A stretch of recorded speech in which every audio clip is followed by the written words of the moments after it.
আজকের রেসিপি পোস্ত দিয়ে ছোট মাছের তরকারি। পোস্ত দিয়ে ছোট মাছের তরকারি বনে রেডি। মাছগুলোকে পরিষ্কার করে ধুয়ে নিয়ে এর মধ্যে নুন হলুদ মাখাই নিব।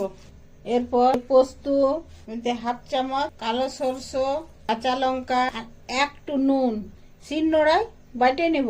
তার সঙ্গে এক টুকরো আদা আর একটু রসুন এগুলাও বাটে নিব। এরপর তেল গরম করে মাছগুলা ভাজে নিব। এই যে মাছগুলো ভাজা হয়ে গেছে তুলে নিচ্ছি। এমনি করে সমস্ত মাছগুলা ভেজে নেব। এই যে সবগুলা ভাজা হয়ে গেছে। আবার একটু সরষে তেল দিয়ে কালো জিরা ফোড়ন দিয়ে পেঁয়াজ ভাজবো। পেঁয়াজটা হালকা ভাজা হয়ে গেছে। এরপর আদা রসুন বাটা টমাটোটা গোটায় দিয়ে দিচ্ছি। এই যে টমাটোরের চামড়াটা নরম হয়ে গেছে। এরপরে এর ছিলকাটা ছাড়াই নিব। টমাটোরের